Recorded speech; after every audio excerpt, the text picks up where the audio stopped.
이 시간 시편 136편 1절부터 26절까지의 말씀 가지고 언제나 거기에 계신 사랑이라는 제목으로 하나님 말씀 함께 나누도록 하겠습니다. 여러분, 혹시 우리 평소에 그런 얘기 많이 나누지 않습니까?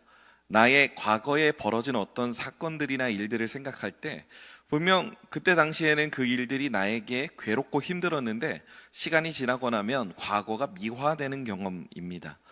우리는 흔히 내가 가난하게 살았던 아니면 힘들게 살았던 그 시절을 추억하면서 그래도 그때는 뭐가 좋았는데 라고 하면서 떠올리기 싫었던 순간일지라도 그 과거의 기억들이 미화돼서 그 시절이 그리운 그런 때가 존재한다는 것을 보게 됩니다.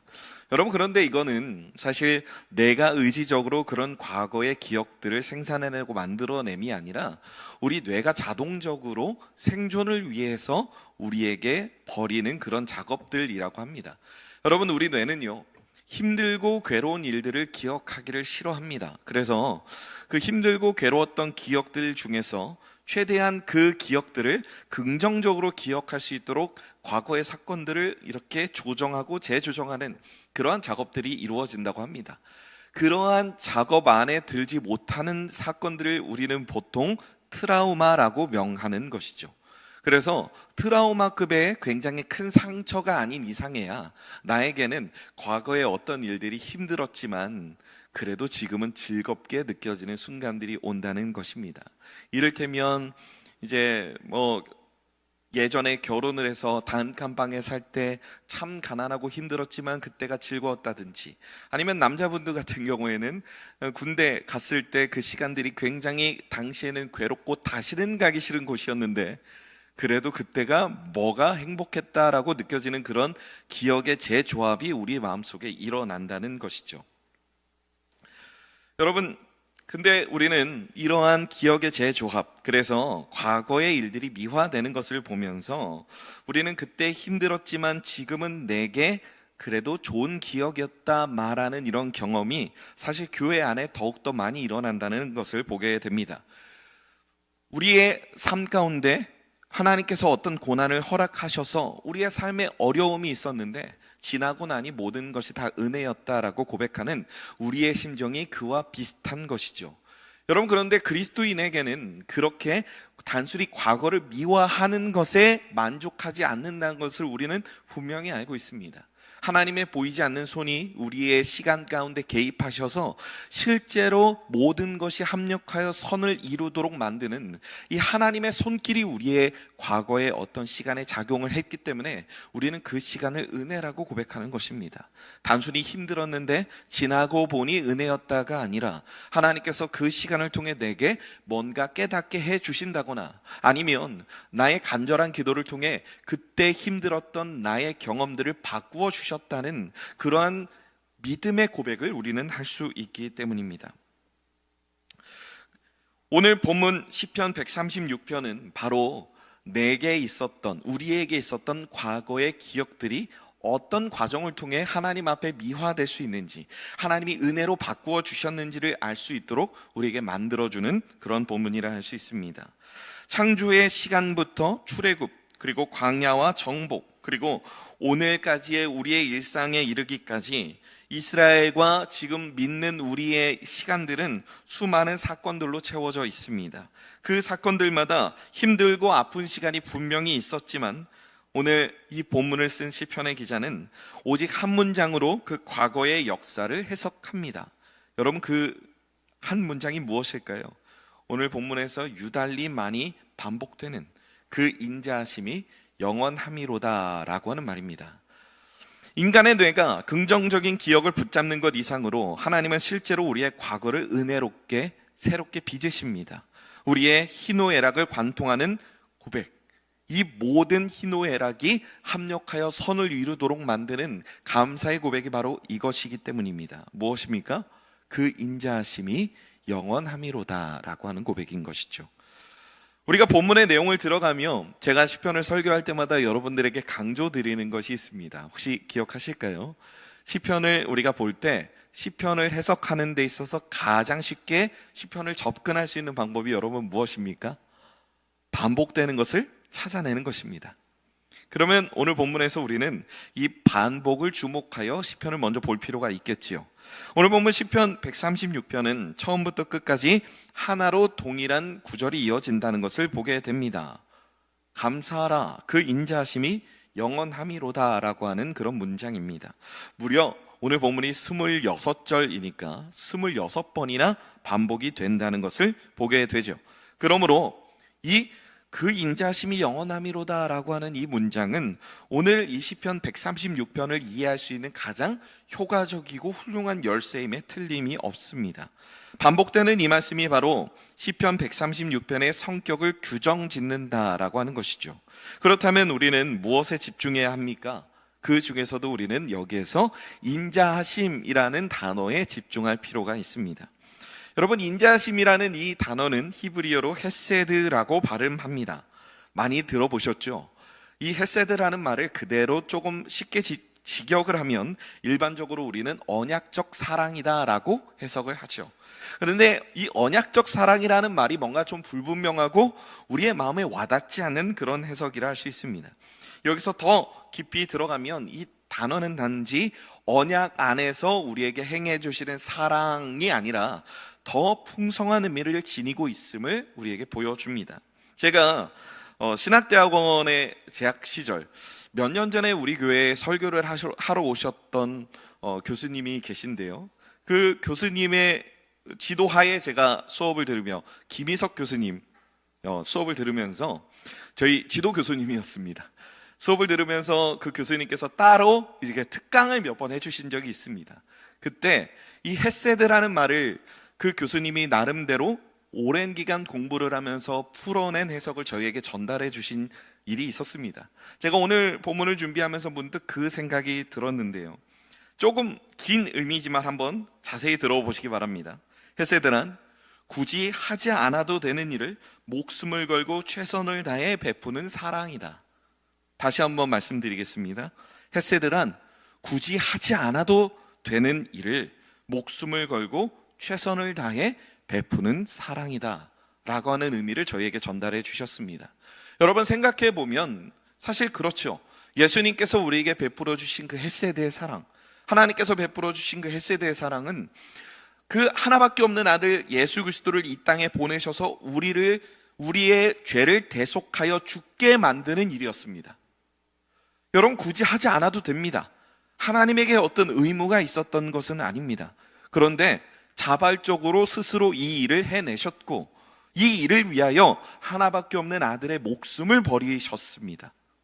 예수님은 그 일을 순종하시기 위해서 자신의 모든 삶을 들여 자신의 모든 인생 가운데 이 땅에서의 사람의 몸을 입고 내려오신 모든 인생 가운데 하나님의 율법을 순종하여 자신의 모든 육신을, 자신의 모든 상태를 십자가에 달려 죽기까지의 적합한 상태로 순종하셨습니다. 그리고 십자가에 달려 죽기까지 순종하셨죠. 목숨을 걸고 굳이 하지 않아도 되는 최고의 사랑을 우리에게 베풀어 주신 것입니다. 여러분, 그것이 바로 헤세드의 참된 의미라는 것이죠. 하나님께서 이 헤세드의 사랑을 우리에게 베풀어 주심으로 이 136편 전체는 그 하나님의 언약적인 사랑 헤세드가 전체로 우리에게 읽혀지는 하나의 중요한 열쇠라고 할 수 있는 것이죠. 하나님께서 이 세상을 창조하실 때도, 출애굽을 인도하실 때도, 광야의 모든 시간 가운데 우리와 함께 하실 때도, 그리고 내 작은 삶에 양식을 공급하실 때도 이 모든 사건의 결론은 하나로 이어집니다. 바로 헤세드라고 하는 것이죠. 따라서 이 시편은 단순히 역사를 나열하는 데 그치지 않습니다. 하나님의 헤세드, 곧 언약적인 사랑이 모든 사건의 배후에 있었다는 사실을 지속해서 반복함으로 우리에게 새기게 하도록 하는 신앙의 일종의 교육이라 할 수 있는 것이죠. 우리는 이 반복 속에서 하나님의 사랑의 영원성과 변치 않은, 그리고 그 깊이를 묵상하게 되는 것입니다. 이제 본문으로 들어가서 본문 1절부터 9절을 함께 살펴보도록 하겠습니다. 여러분, 이 단락은요, 시편 136편의 첫째 구조의 첫째 단락으로서 이 136편의 성격을 규정짓는 굉장히 중요한 전환점을 줍니다. 먼저 본문은 온 우주를 다스리시는 크신 하나님을 언급하고 점점 그 범위를 좁혀 내려가며 이스라엘 백성들이 이끄신, 공동체를 이끄신 하나님, 그리고 우리 개개인을 돌보시는 하나님으로 범위가 좁혀진다는 것을 우리는 136편 내용의 전반을 보면서 확인할 수 있는 것이죠. 그 과정 가운데 계속해서 반복되는 것, 그 인자심이 영원함이로다라고 하는 변치 않는 사랑이 어떤 범위에 있든 동일하게 우리에게 흘러내려온다는 것입니다. 이는 곧 시간이 흘러도 변치 않고, 사건이 달라져도 흔들리지 않고, 그 사람의 수가 많고 적음에 달려있지 않은 하나님의 사랑이 우리의 삶을 관통하고 있음을 보여주는 굉장히 중요한 예라고 할 수 있는 것입니다. 여러분, 그렇다면 우리가 2절 말씀을 한번 합독하도록 하시겠습니다. 시작. 신들 중에 뛰어난 하나님께 감사하라. 그 인자하심이 영원함이로다. 여러분, 고대 사람들은 세상의 질서를 주관하는 수많은 신들이 존재한다라고 믿었습니다. 이 말씀은 그 모든 신들보다 뛰어나신 유일하신 하나님께 감사하라고 하는 명령입니다. 즉, 세상의 주관자라 여겨졌던 수많은 신들과 비교되지 않을 존재가 바로 하나님 한 분이라는 것이죠. 그리고 이 시편을 쓴 기자는 창조의 사건을 뒤이어서 곧바로 다룹니다. 혼돈과 공허, 어둠이 가득했던 세상 가운데 하나님께서 말씀으로 이 세상에 질서를 부여하셨습니다. 하늘과 땅을 만드시고 빛을 허락하여 주시고 낮과 밤을 구분하셨습니다. 우리는 하나님의 이러한 창조의 사건 속에 나타난 하나님의 인자하심 곧 헷세들을 발견하게 되는 것입니다. 우리는 종종 창조를 하나님의 그냥 능력의 산물로만 해석할 때가 많습니다. 그러나 시편 136편은 이 창조마저도 창조주 하나님의 사랑이 깃든 행위임을 우리에게 보여준다는 것입니다. 빛을 주신 것은 우리로 하여금 그 빛을 통해 이 세상을 바라보고 살아가도록 하는 하나님의 사랑이었고, 질서를 주신 것은 우리로 하여금 이 세상 가운데 안전하게 살아가도록 하시는 창조주 하나님의 사랑의 배려입니다. 그리고 충만케 하심은 우리를 향한 하나님의 다스리심의 사랑입니다. 온 우주를 만드신 창조주 하나님이 바로 사랑의 하나님이라는 것을 이 창조의 사건을 통해 우리에게 드러내 보이는 것, 시편 136편의 첫 번째 단락에 해당하는 내용이라는 것이죠. 이제 본문의 시선은 온 우주를 창조하시는 하나님께서 한 민족을 돌보시는 하나님으로 이렇게 좁게 깔때기를 만들며 옮겨갑니다. 오늘 보면 10절 말씀인데요, 우리 10절 말씀 다 같이 합독하겠습니다. 애굽의 장자를 치신 이에게 감사하라. 그 인자하심이 영원함이로다. 여러분, 이 본문을 읽으면 우리에게 딱 머릿속에 각인되는 사건이 있습니다. 여러분, 어떤 사건입니까? 이스라엘 백성들이 바로왕 앞에서 고생을 했고 출애굽을 했던 과정들, 10가지 재앙이 내려졌던 과정들이 우리도 이 본문을 읽으면 딱 기억이 나는 것이죠. 이스라엘 백성들은 오죽했겠습니까? 그런데 여러분, 우리가 이 본문들을 읽어 내려가면서 잊지 말아야 할 사건이 있습니다. 시편 기자가 요약하는 이 본문 10절부터 이어지는 이 사건들을 우리가 볼 때 우리가 단순히 하나님께서 이런 일을 행하셨구나, 하나님 전지전능하신 분이구나 라고 하는 확인의 개념으로 주기 위해서 이 말씀이 존재하는 것이 아니라는 것입니다. 시편 기자가 요약하는 이 사건들은 결과적으로 보면 하나님의 전능하심이 드러나는 것은 사실이지만 이 모든 과정이 하나님의 전능하심을 드러낼 때 이 이스라엘 백성들의 입장에서 어떻게 받아들여졌겠느냐라고 하는 문제입니다. 여러분, 생각해보면 바로왕 앞에서 이스라엘 백성들이 위축되었던 것, 그리고 출애굽의 모든 과정들, 홍해를 건너며 애굽의 군사에게 쫓겼던 사건들, 홍해를 건너는 그 순간과 광야로 들어가서 그들이 겪었던 모든 사건들은 여기에서만 보면 다 은혜의 사건으로 읽혀지지만 적어도 그 시간을 겪었던 그들에게는 비극이었음에 틀림이 없습니다.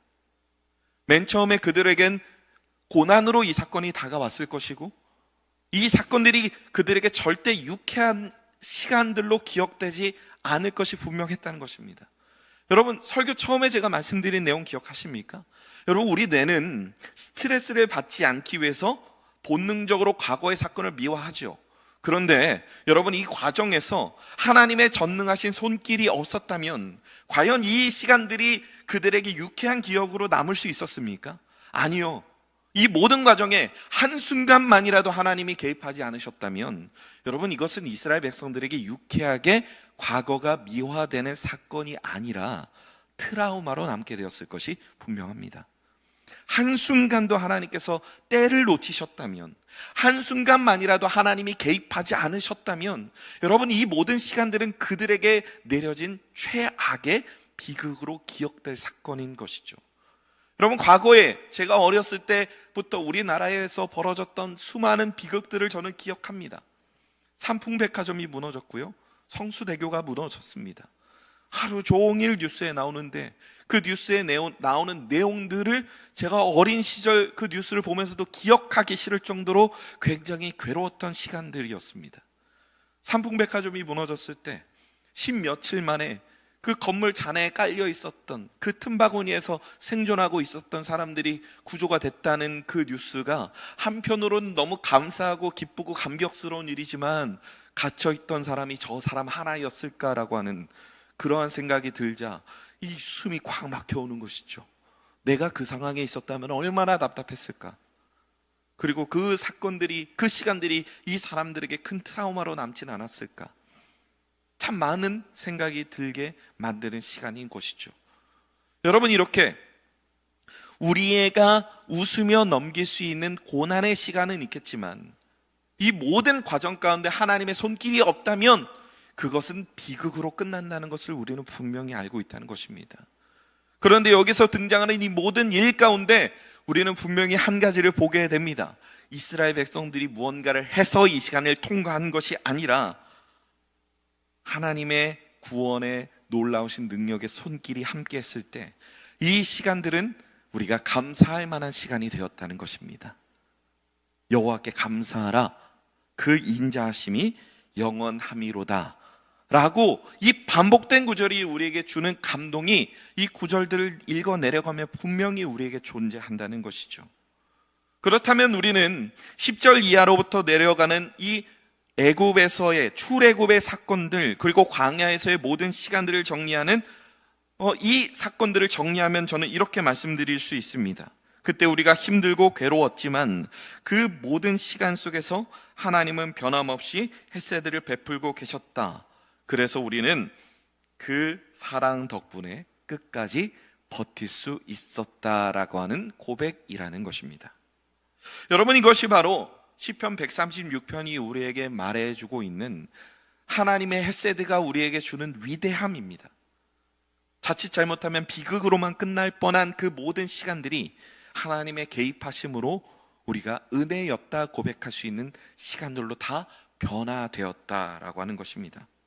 이스라엘의 역사 전체를 고통과 절망이 아닌 하나님의 영원한 인자하심을 고백하는 사건들로 기억하도록 만드시는 하나님의 손길이 그들과 함께 있었기 때문에 가능했던 일이라는 것입니다.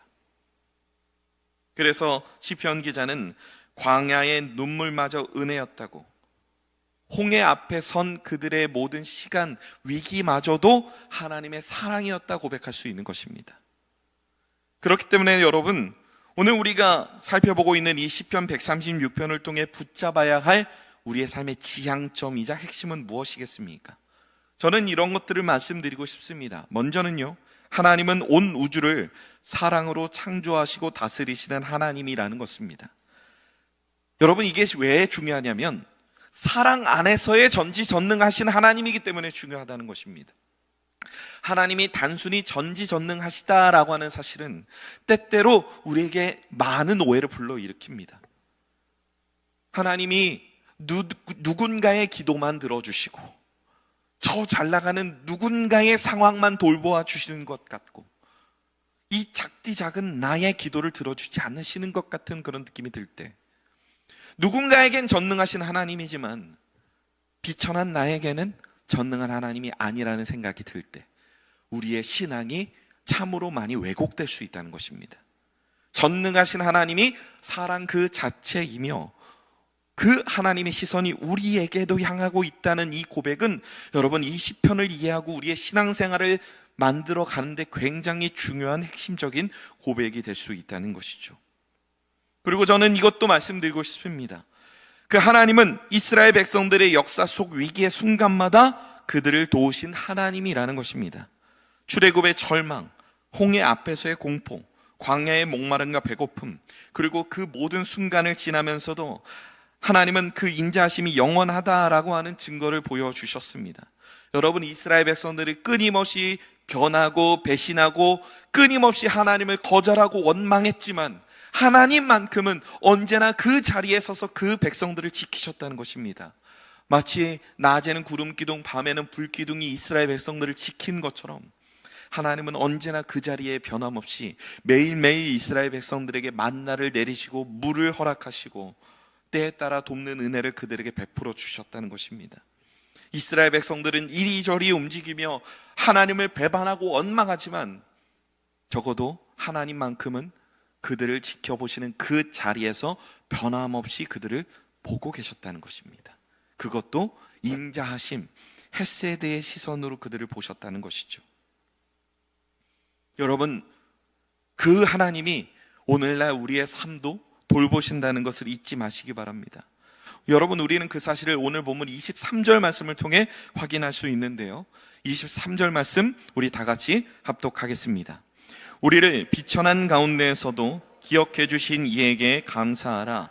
그 인자하심이 영원함이로다. 여러분, 여기서 말하는 비천함은 무엇일까요? 단순히 가난하거나 낮은 신분만을 의미하지는 않습니다. 죄인된 우리, 주류에 서지 못하고 언제나 흔들리는 연약한 우리를 가리킵니다. 이스라엘 백성들 내부에서도 지도자 격에 해당되지 않는 모든 사람들, 그리고 때때로 죄로 인해 곤두박질 치고 있는 모든 사람들에게 해당하는 단어가 이 비천함에 놓여 있는 자들이라는 단어입니다.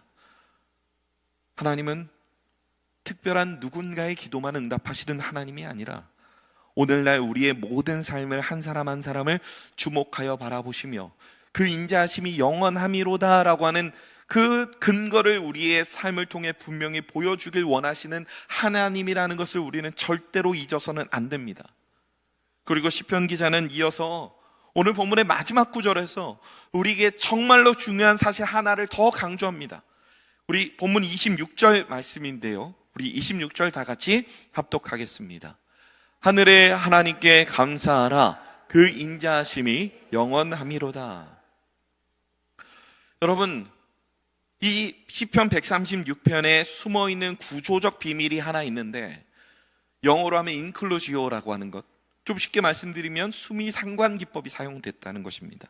수미상관, 엄마야 누나야 강변 살자, 그리고 진달래꽃과 같이 맨 앞 구절과 맨 뒷 구절이 동일한 형태로 이루어져 있는, 동일한 내용으로 구성되어 있는 그런 기법을 말합니다. 여기서 뭐라고 말하고 있습니까? 하늘의 하나님께 감사하라 라고 말하고 있습니다.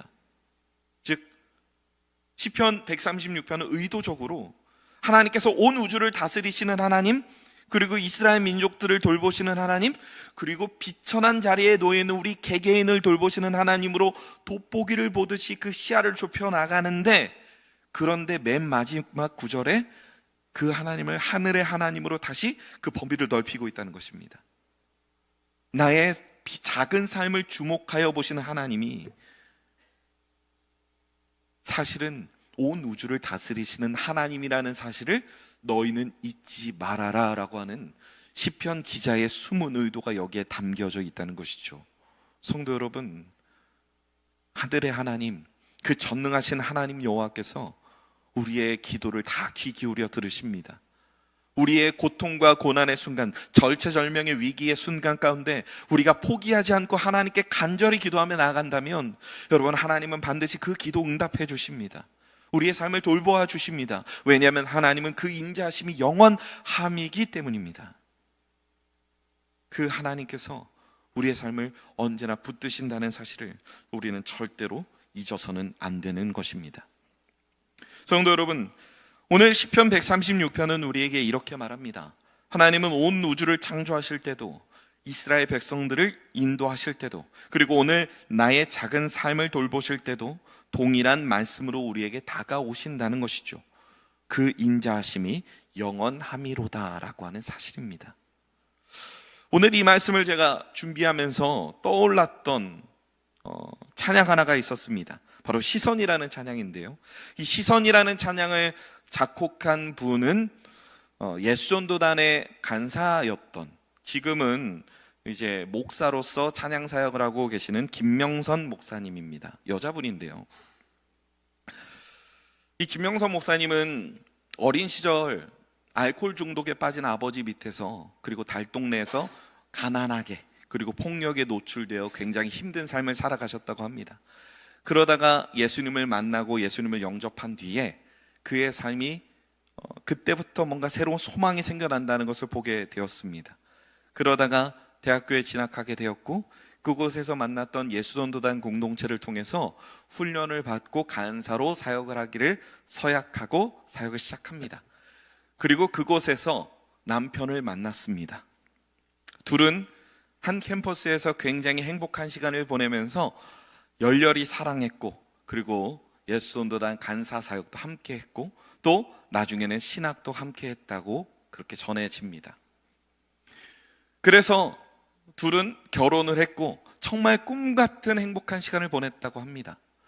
우리가 흔히 알고 있는 이 시선이라고 하는 찬양, 이 찬양은 이 김명선 목사님이 사역을 활발히 하다가 사역을 잠시 내려놓고 이제 임신과 출산을 통해서 이제 사역의 시간이 멈췄을 때, 그래서 하나님께 내가 경건과 모든 것들이 다 출산과 육아를 통해 망가지게 되었을 때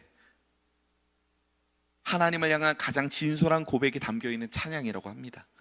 그런데 이 김명선 목사님에게 이 찬양이 굉장히 새롭게 더 넓은 의미로 고백되게 만드는 하나의 중요한 사건이 등장합니다. 그럼 그 사건이 뭐냐면요, 바로 남편이 담동암에 걸려 8개월 만에 소천한 사건이었습니다. 젊은 나이에 두 아이를 두고 아이들의 아버지가, 그리고 남편이 정말 서둘러 그렇게 소천을 하게 된 것, 분명히 기도 가운데 하나님께서 이 남편 살려주실 것이라는 그런 약속의 말씀을 받은 것 같은데 하나님께서 끝까지 그 기도 응답하지 않으시는 것 같이 자신의 삶의 시간이 이렇게 탁 지나갔을 때 그 목사님에게 이 찬양이 굉장히 새로운 의미로 다가왔다고 합니다. 나의 삶의 어려운 문제만을 집중했을 때 그 모든 문제를 풀 만한 실마리가 하나도 보이지 않았는데, 나의 모든 시선을 들어 하나님을 바라봤을 때 하나님이 여전히 일하시고 역사하고 계시는 하나님이라는 사실을 그때 비로소 느낄 수 있었다라는 것이죠. 성도 여러분, 우리의 삶도 마찬가지입니다. 우리는요, 나에게 어떤 힘든 일이 있거나 우리의 삶에 크고 작은 고난이 생길 때마다 우리는 그 일들을 현미경으로 이렇게 들여다보면서 그 일들 밖에서, 그 시선 밖에서 역사하시는 하나님의 손길을 제대로 느끼지 못할 때가 얼마나 많은지 모르겠습니다. 그렇지만 시편 기자는 오늘 우리에게 이 사실을 분명히 알게 하기를 원합니다. 그 인자하심이 영원함이로다라고 하는 사실입니다. 하나님은 어느 시대에나 동일하게 고백되고 있는 이 고백이 지금 오늘날을 살아가는 우리에게도 동일한 언어로 동일하게 고백되기를 원하십니다. 왜냐하면 하나님은 이스라엘 백성들에게만 아니라 창조의 그 순간에서만 아니라 오늘날 우리에게도 그 인자심이 영원함이로다라고 고백될 만한 그 자리에서 항상 우리를 사랑하고 계시기 때문입니다. 여러분, 그 자리는 어디입니까?